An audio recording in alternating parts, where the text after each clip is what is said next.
Today's number 8. That's the age of this year's ugliest dog, a Pekingese named Wild Thing. True story. I was walking with a close friend, and he saw a dog licking himself and said, "I wish I could do that." And I said, "Well, why don't you try petting him first?"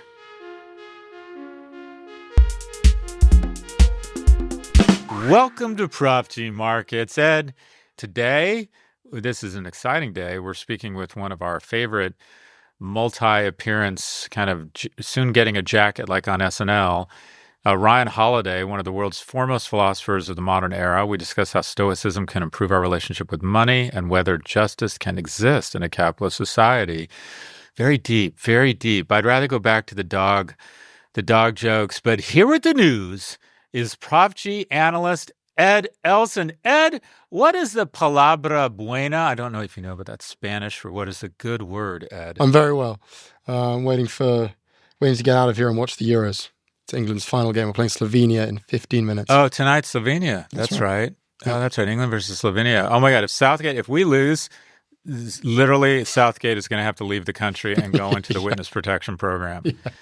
For those of you who don't know, Southgate is the manager of England, and everyone's furious because he had the gall to tie. British fans are literally the worst fans in the world. I'm so glad you think that. I could totally agree. I mean, yeah. I thought you were going to rail against him. Everyone's shitting on him. What's he been like, raping children? I mean, God. It's like, okay, they tied. Yeah, they tied. He won the first game. They won one, and they tied. It's like, okay, we're going to be fine, folks. And people are just outraged. Totally agree. Outraged. It's like, I tell you what, don't cancel every economic agreement that raises prices and lower productivity. Be angry and not pretend Nigel Farage didn't start Cole Palmer, and then you'll kind of get it half right. Anyways, get to the news. That's really good. Get to the news. Let's start with the headlines. Housing prices rose in May to hit a record high of $419,300. That's almost 6% higher than a year earlier. Sales of previously owned homes decreased 0.7% from last month due to both the rising prices and elevated mortgage rates. The Wall Street Journal reported that Apple and Meta were discussing integrating Meta's generative AI into Apple Intelligence. That report was swiftly denied by Bloomberg sources, however, who were unequivocal that Apple had rejected Meta's outreach because, quote, it doesn't see that company's privacy practices as stringent enough. However, Apple is believed to be in talks with other AI providers, including Google and Anthropic. And finally, according to a Financial Times analysis, since the end of March, nearly all gains in the S&P 500 have come from AI stocks and AI-adjacent stocks.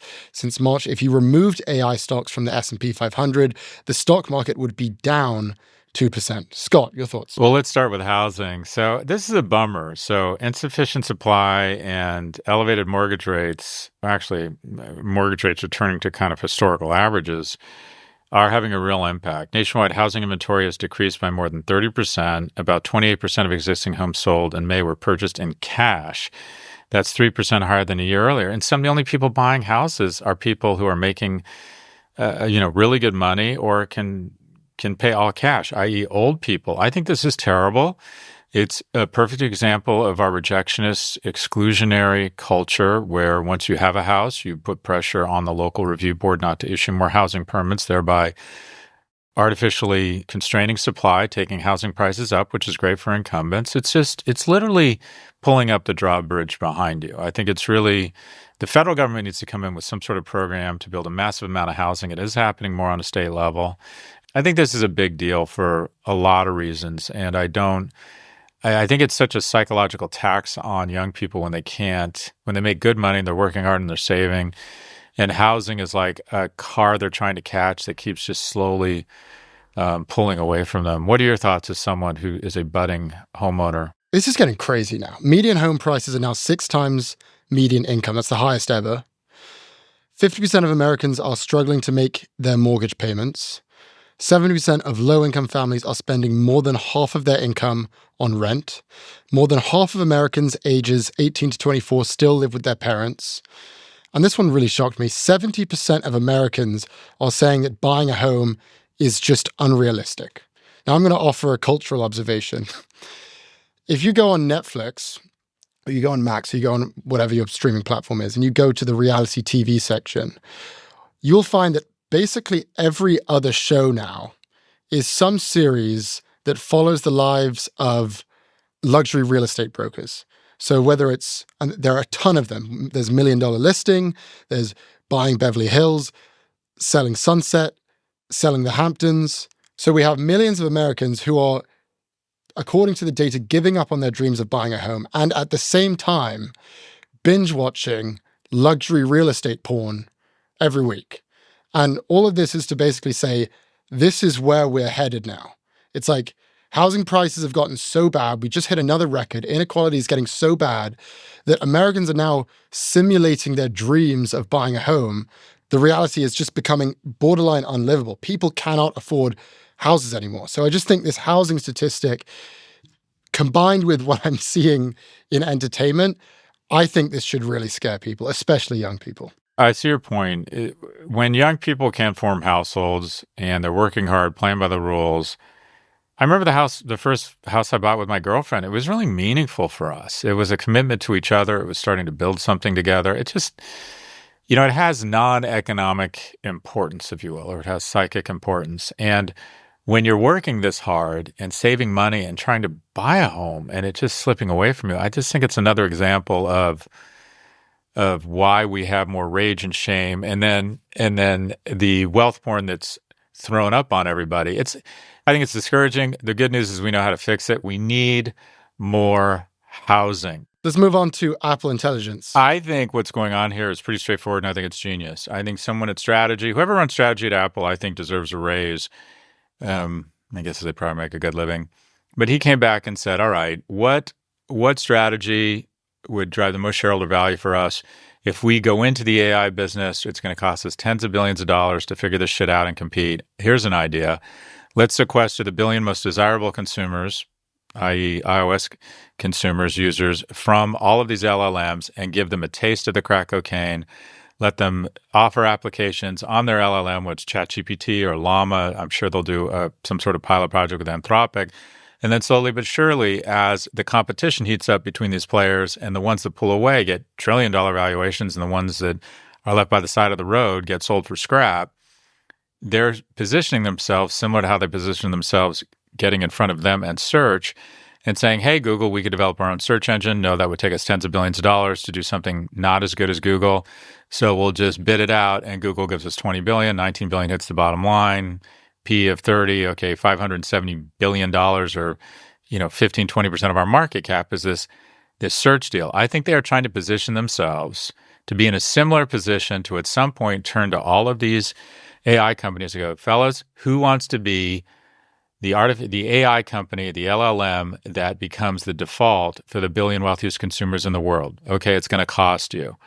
And when they announced Apple Intelligence, what was interesting is since then, the stock's up 10%. And if you look at these features, none of them are really groundbreaking or that exciting. But I think analysts sense the same champagne and cocaine coming their way in terms of their ability to mature and close a search-like licensing agreement with one of these deals. And right now, they're giving them all a taste of those billion iOS crack cocaine. Oh my God, I love this analogy. This is why you come to the Prof. This is why you're here, not for these hot takes from the young British Ed Elson. No. It's for these drug analogies about AI. What do you think? Oh, yeah, I love that analogy. As it accords to the Llama LLM versus GPT, I think the most interesting thing about Llama is that it's one of the very, very few large models that is completely free and completely open source, which was a very interesting decision by Zuckerberg. I mean, clearly his view was that the best method for AI was to take the Facebook method, and that is we're going to open it up to everyone, we're going to make it free to use, we're going to make it open source, and then hopefully with scale and with mass adoption, we'll become the best product and we'll figure out monetization later.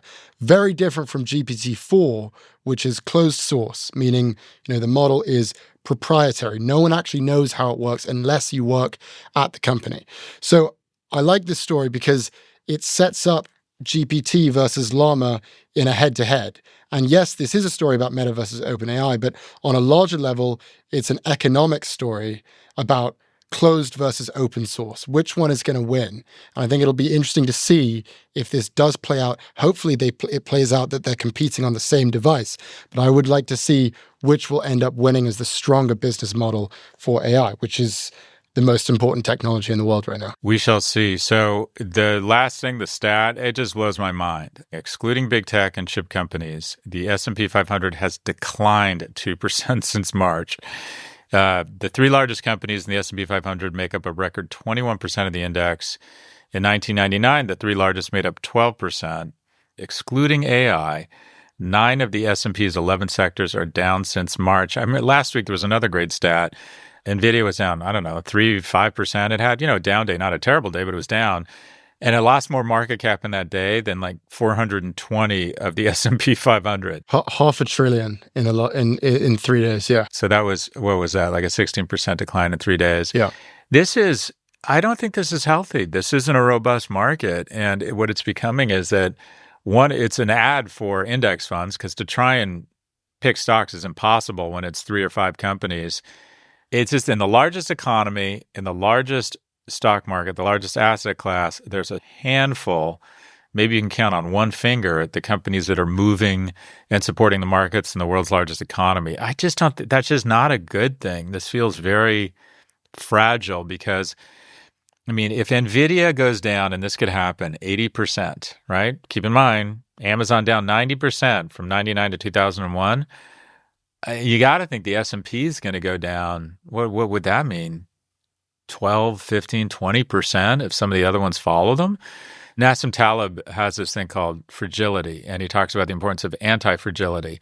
And essentially what he says is a robust market is no one company can have too great an impact on an industry. So I would argue the banking sector is somewhat battle-tested and somewhat stress-tested, but I think the reality is if Jamie Dimon called President Biden and said, "Oh, God, I'm really embarrassed, but there was some 26-year-old who compliance missed in Singapore, and he went long credit default swaps and figured out a way to leverage them up 40-fold, and we're going to be out of business at the open of market tomorrow, and I need a massive federal bailout. Otherwise, JP Morgan going under could start a global panic, and we could all be collecting guns and butter." I think the government would bail them out. If McDonald's calls and goes, "Oh no, someone fucked up and, bought beef futures and we're out of business tomorrow," they're like, "Fine, go out of business." The McDonald's can't take the global economy down. So it can't even threaten fast food. You could still get really, really high calorie, low cost food that will, if you eat it long enough, will give you colorectal cancer. So what we have now is an economy that's becoming less robust. And while business startups, new business permits are up, a lot of that is pent up demand. It just worries me to have companies that, as they go, so goes the market. Well, what do you think, Ed? I just want to point out that last week your recommendation to employees in NVIDIA was to sell, but I just want to point out that week Jensen sold. That's why the stock came down, because I'm sure he followed it earlier, but I just love the timing on that. I think that came out on Thursday. I'm pretty sure that the filing was revealed on Friday, or at the end of the day on Thursday. Jensen sold some of his stock. I think it was $90 million, and that's why the stock came down. 19 million? 90, I want to say. Oh, 90. Okay, that's something. That's probably about, 1% of his holdings? Yeah. I like Jensen. We should roll with that guy. Let's have him on the pod. 100%. Just one personal final headline from me. Our listeners might remember we had my uncle, the professor of corporate governance, on, Charles Elson, a few months ago, and he's been critical of Elon's compensation package. We had a whole discussion about it. You can hear that on our episode. But here's the headline. I was scrolling on Twitter yesterday. Elon called him out on Twitter this week, and he called him, quote, "such a creep." That was such a creep. Such a creep. No reasoning. Are you sure he didn't think it was you? Are you sure he didn't think it was Ed Elson? And he'd heard from some ladies at some tacky Brooklyn bar where they play shuffleboard and have 2-for-1 Pabst or something? Isn't that what they do? Isn't that what young people do? Oh, I wouldn't even. They drink Pabst beer and play shuffleboard. That is my impression of every millennial. Isn't that what you do? Yeah, that's exactly what I do. It's so fun. You know what? To be called a creep by Elon Musk is a badge of honor. He can retire now. It's almost as good as being called a numbskull. No. Insufferable. Numbskull. Although you say he tweeted about me recently. He's such a fucking idiot. He wrote, he retweeted my TED Talk, and he wrote, I'm a fan of Scott Galloway, but he may have a point. What he meant to say was, I am not a fan of Scott Galloway. So he wrote, I am a fan of Scott Galloway, but he may have a point, and he retweeted my TED Talk. Oh, he's an idiot. We'll be right back after the break with our conversation with Ryan Holiday.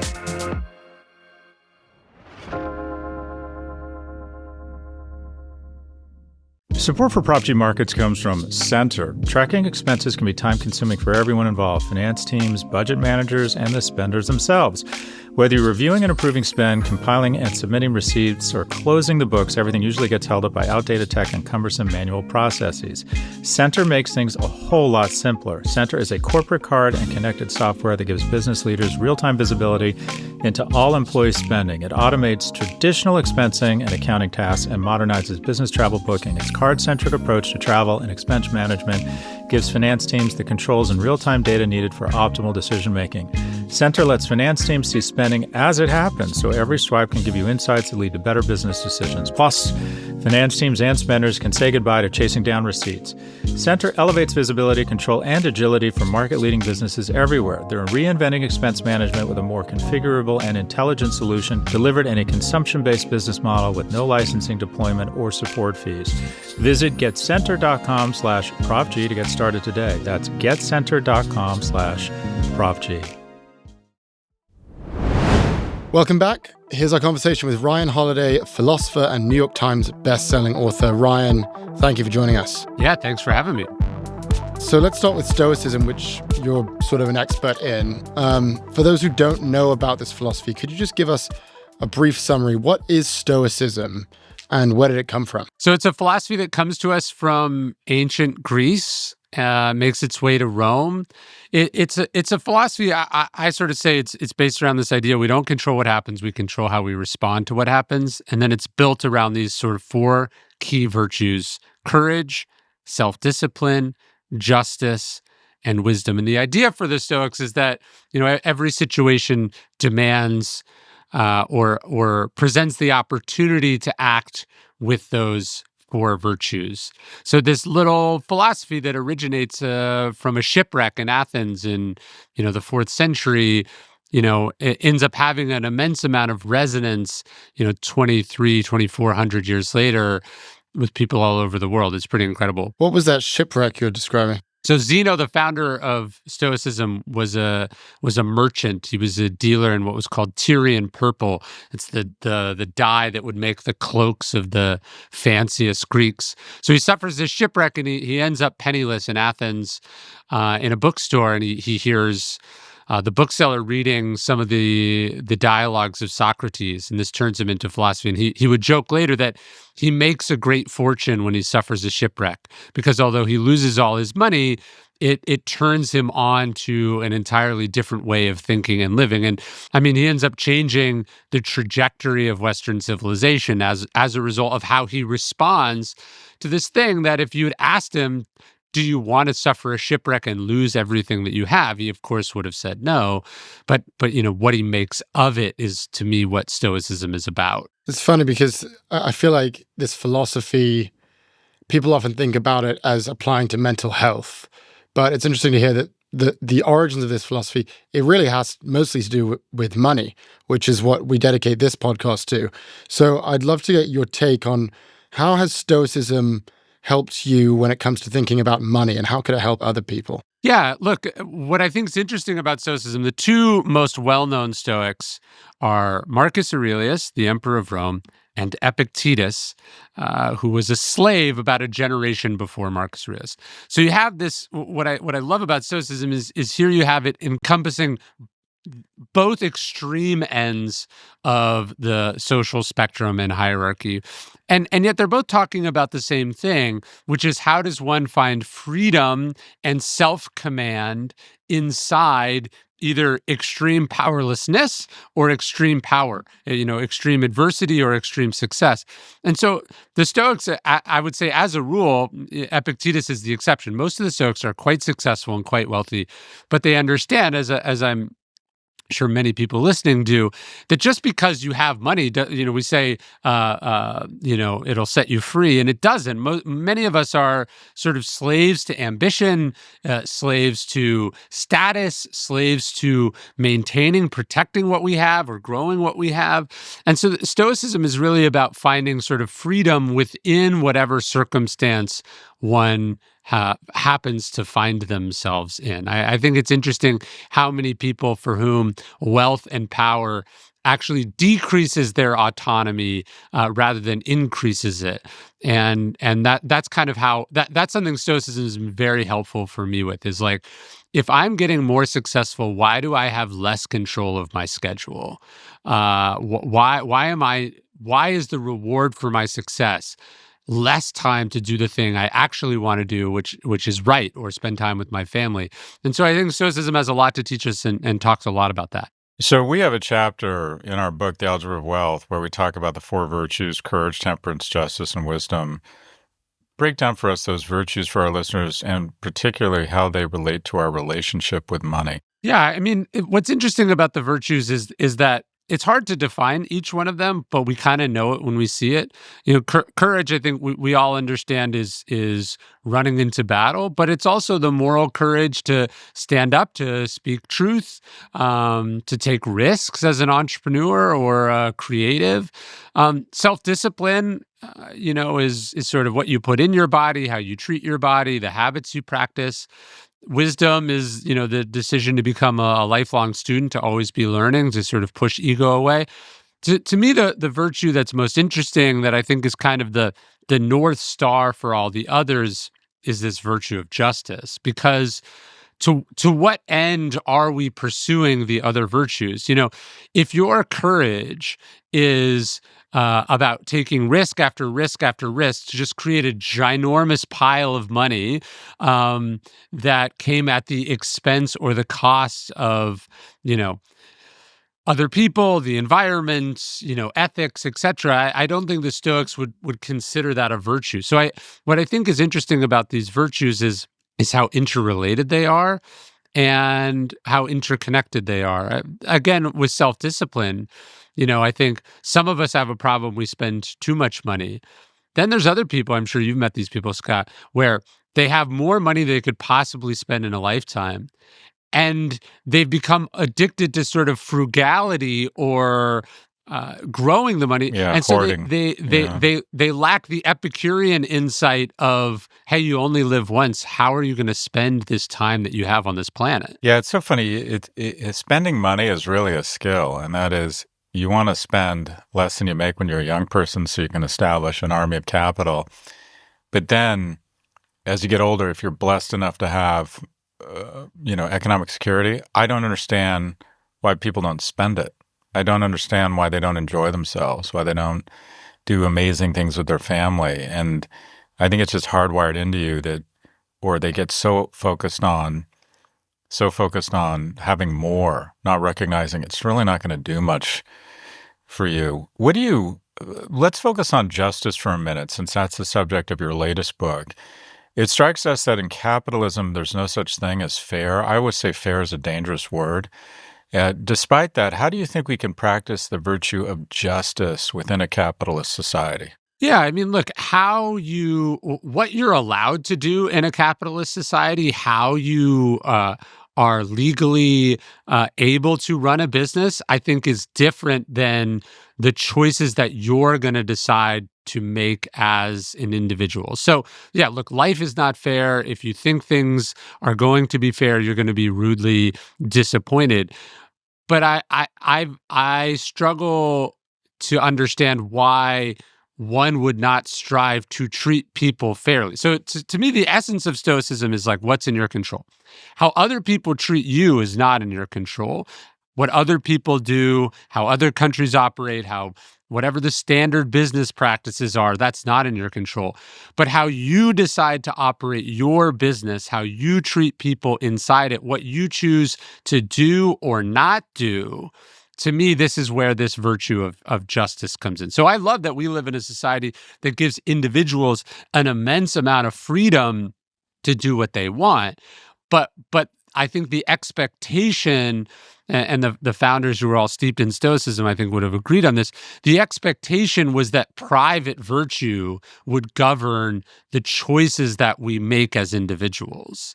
And in fact, the whole system doesn't work without that willingness to go, hey, I don't care if I can do this. I think it's wrong to, do X, Y, or Z, so I'm not going to do it. Yeah, just following up on that idea of justice, you describe in your new book, Right Thing Right Now, you define justice as holding the line. Can you explain a little bit more about that and perhaps how that might relate to spending and saving? Well, I'm referring to, if discipline is sort of enforcing the rules, justice is like, what are those rules? What are the standards that you set for yourself about the things that you're willing to do and not willing to do, what you think is okay and what you think is not okay? The decision, it's like keeping your word doesn't just demand the sort of ethical virtue from us, but also requires the discipline virtue to do the thing that maybe you don't want to do anymore, or to do the thing that's hard, or to do the thing that's uncomfortable, or to do even the thing that is expensive.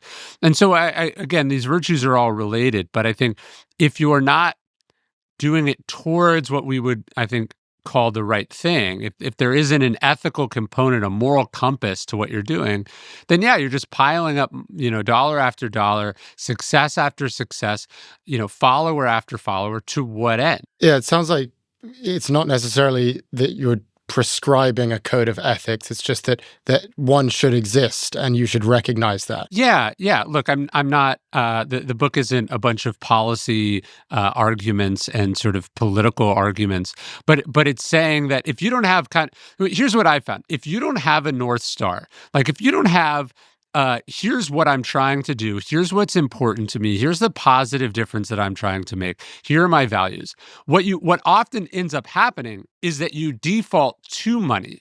So you do the thing that pays the most. Right. You do the thing that is safest.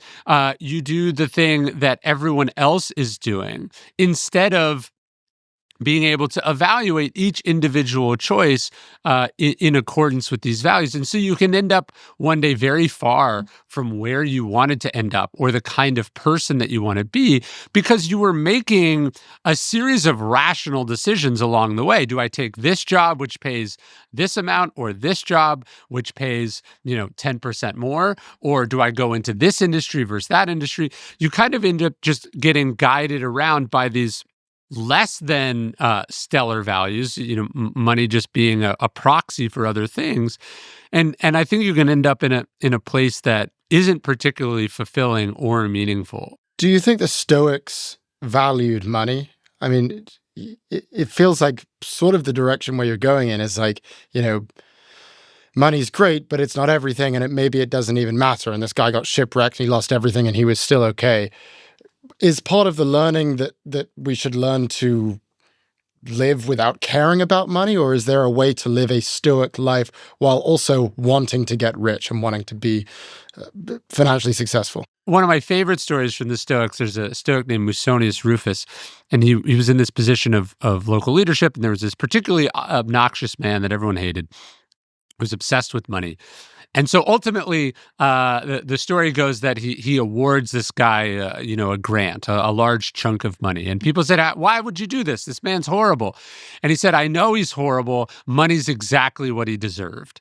And so the idea is, is this money that you're after, is this success that you're after, is it going to make you better or worse? And I think for some people, it makes us worse. And for other people, it makes us better. And the idea for Stoicism was that, look, as long as it makes you better, as long as you respond to it well, it's neither good nor bad.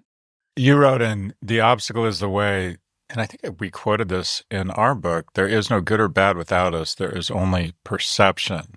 There is the event itself and the story we tell ourselves about what it means.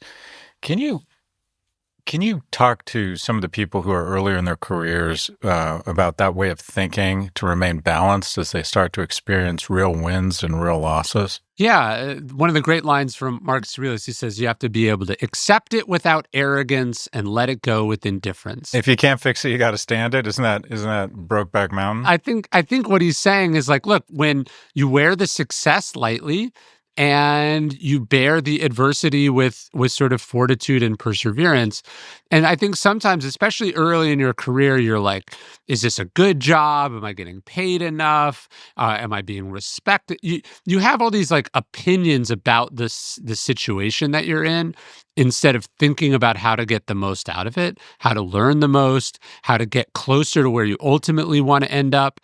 And these opinions, I think, kind of get in our way of us. We hate our boss, and instead of thinking about what can we learn from this person, good and bad, right? Or we think that we're in a position that isn't, up to our standards or isn't fully taking advantage of our skills. And instead of, again, thinking that this is a temporary position and what can I get out of it while I'm in it that can move me closer to what I want to get. So again, this power of sort of indifference is the ability to be where you are in a given moment and get the most out of it. It's not this kind of passive resignation and you're just there forever, but it's the ability not to be so emotional about something and thus actually be able to take advantage of it. What are some of the healthiest habits or healthy habits you've developed throughout your life when it comes to money? How do you think about, what in addition to being happier, what habits have you adopted that you can relate back to the Stoics that you have found have been really helped you professionally and economically? I mean, I think a big one is, obviously the Stoics are big on self-discipline. And so discipline is important. Delayed gratification is important. As you said, like the key to wealth is sort of early on to accumulate capital, invest it, and then be able to spend it later. So this is, the marshmallow test 101. But I think sometimes we think of discipline as this active thing when really it's about making good decisions. So like if saving is this daily act of discipline for you, you're not going to be that good at it. But the more you automate things, you're just making one discipline decision one time. The more automated your finances are, the more it takes the day-to-day discipline out of it. And you don't have to be that smart or that strong. Yeah, I'm convinced that 99% of us will spend 99% of whatever we get our hands on. Yeah. That's a really interesting insight that, discipline is one thing, but the easiest discipline is to make it easy, right? To start from a position of victory. So, Ryan, the last time we talked, you said that if you hadn't been on a track to getting married when you had your success in your early 20s, that you would have spun off the planet. That stuck with me. Yeah. Like what? Well, let's go back to that. Would have spun off the planet had you not been on a track to getting married. What did you mean by that? It's probably similar to the forced savings thing that we're talking about. Like when you limit your options, you tend to make better decisions, right? Oh my God. I love that. Having someone to come home to that's like, hey, when are you going to be home tonight, means that you're not going out and getting into trouble, right? It means you're not, it means it forces you to practice some kind of boundaries or balance. Like, I think for me at 23, to have been in the positions I was in, to have the opportunities that I was in, and to be responsible only for myself and to answer only to myself, I don't think I would have had the self-awareness to make good decisions, to delay certain kinds of gratification. I also wouldn't have had the ability to deal with both success and failure, right? Like I can't imagine going through some of the things I went through alone, good or bad. And so there is this, sometimes people ask me like what the secret to a long-term relationship is. And I say it's not breaking up.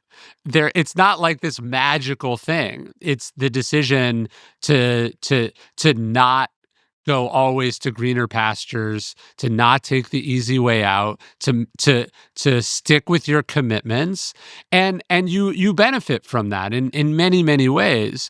But I think having some checks on my personal life and having another person who I trusted and loved, who saw me from outside me, helped keep me sane and healthy and reasonable and a whole bunch of other positive traits. What did it tie me down a little bit? Sure, but I would say it tied me down to reality in a positive way. So I think one of the biggest takeaways from spending time with one of the great domain experts on Stoicism is that Ed is spinning out of control. Ed, it's we've gotta rein you in. This really isn't a podcast with Ryan Holiday. This is an intervention. We'll be right back.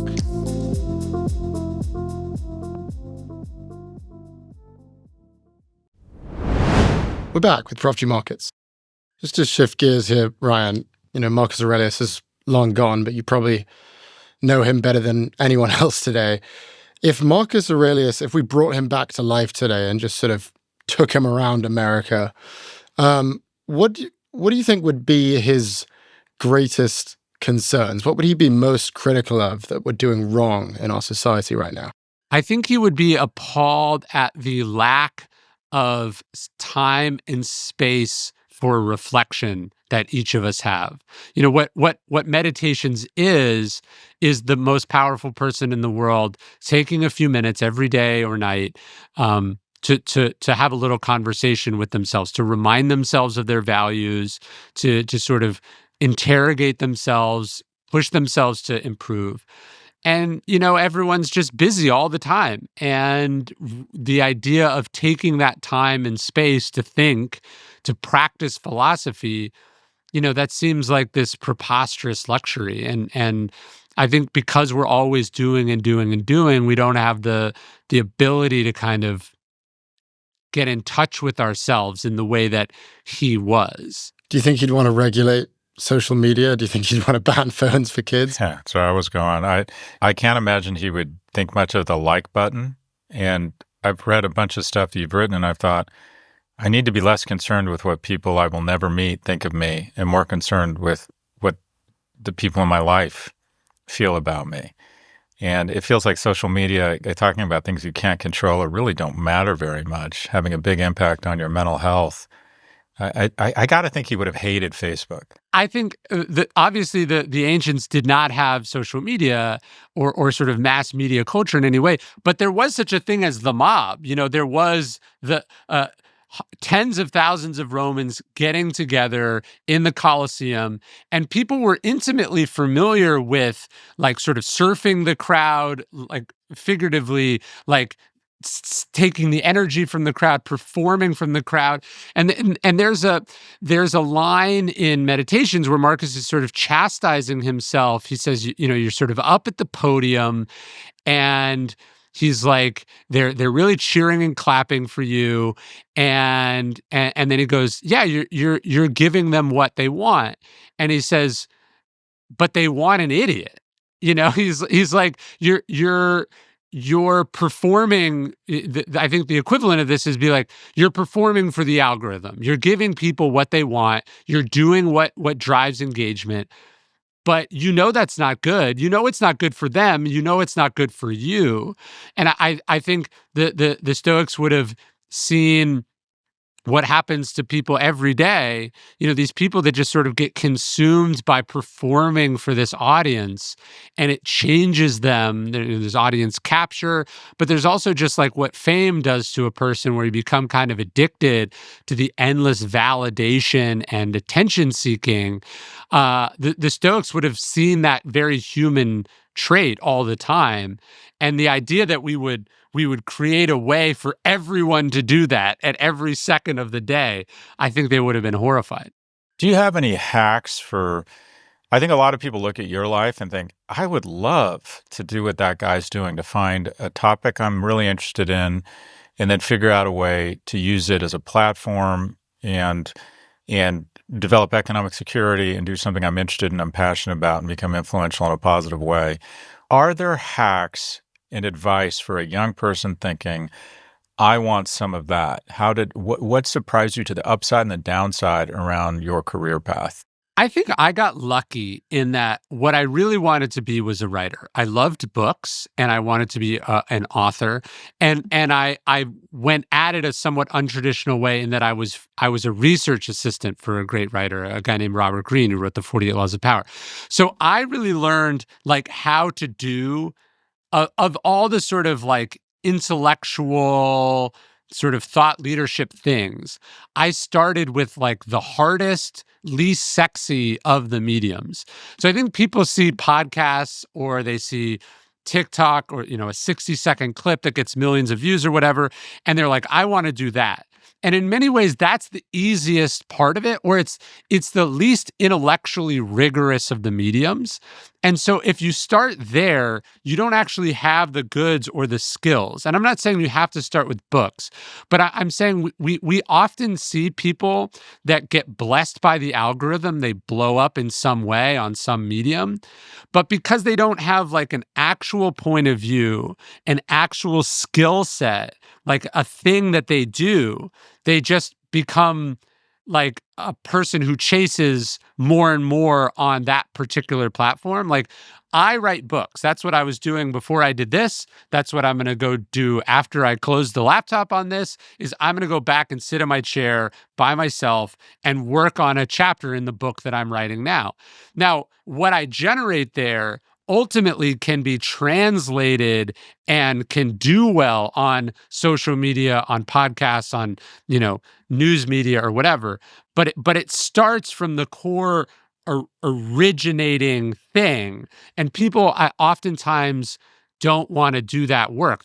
What attracts them to like being an influencer or whatever is not just the fame and attention, but that it seems easy. Like it seems like they're just turning on the GoPro or the phone or whatever and riffing to millions of people. And that's not really how you do it. Yeah, there's when people ask what was the fulcrum or the moment or the single point of leverage where your career really took off, the honest answer is it's a series of little things that accumulate and add up. But if there is one thing where I look back and think that's where things really took off, it was also the hardest thing I've ever done, and that was my first book. But wouldn't you say the hard work for you before writing the book though was the years of experience that you had starting your companies?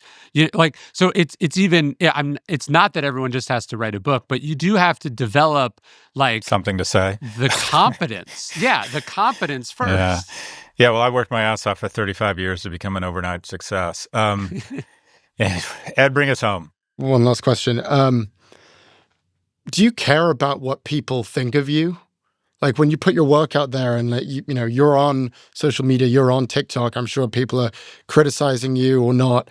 But I feel like part of your philosophy is to not focus on that stuff. Yet at the same time, you have to balance the priority of, I need to sell books, I need to say things that people like. How do you deal with criticism and feedback? Do you care about it? Well, it's a preferred indifferent, like we're talking about. Obviously, I want the book to sell more copies than less copies. I want people to like it more than they dislike it. At the same time, I understand my job is not to tell people what they want to hear, or else I'm very replaceable. And so it's a balance. There's a tension. I think a lot about what is it that I have to say? What is it that I need to say, like needs to be said?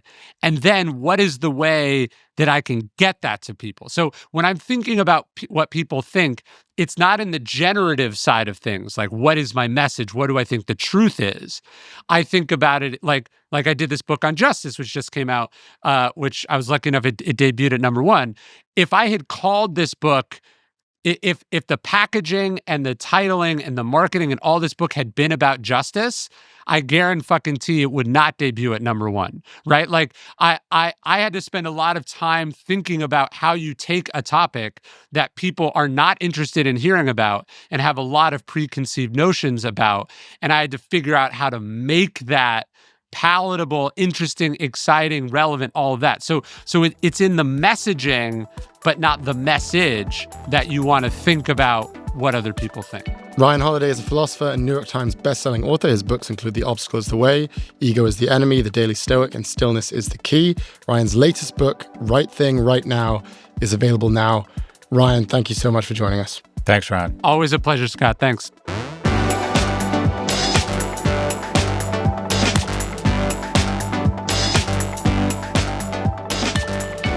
Algebra of Wealth. Scott, we discussed this idea with Ryan that a person should decide on a code to live by and try to hold that line. In your book, The Algebra of Wealth, you wrote, quote, "The gap between your intentions and your actions is a decent forward-looking indicator of your future success, emotionally and financially." Can you say more about how you've attempted to close that gap in your own life? In other words, how have you held the line? Well, look, there's two things. I want to start a business, and I'm going to go to business school before I start a business. I'm going to get some credibility. I'm going to save some money before I start a business. And that is fear. That's thinking that if I just get more credibility, more money, more experience, then I can start a company. And I've never been qualified to do anything I've ever done. And especially, I started a strategy firm with 2 years experience in fixed income at an investment bank. Entrepreneurs are kind of, quite frankly, they're born, not made. But the thing that gets in the way of really oftentimes achieving real success is fear. You have desires, but they don't translate to action because fear gets in the way, fear of shaming, fear of public failure. You see someone you're drawn to or you want to speak to or you're attracted to, the fear of rejection. Your intention would be to go up and establish contact with someone or say, I'd be interested in being your friend, or you're interested in introducing yourself to potential co-founders. Fear gets in the way. Your intentions don't match your action because of fear. On the flip side, something that has really haunted me my whole life is I have a lot of nice thoughts about people, a lot of positive emotions. And I think that they're telepathic, that if I care for them or I think that they're doing a good job, that somehow they register that telepathically. And what you realize is that you have to articulate things, you have to express appreciation, affection, concern for people, admiration. Otherwise, you are spilling the most valuable resource in the world, and that is your good intentions and your emotions. And articulating these things makes you much happier. So you're missing out on a huge opportunity when you let these good intentions, these good emotions, these ambitions just lie fallow in your head. When they're in your head, it is a resource in the ground. It never gets pulled out. It never amounts to much. Thank you for watching this version of Prof G Markets. Check out our pod feed for office hours on Wednesday, and we'll be back with a fresh take on markets every Monday.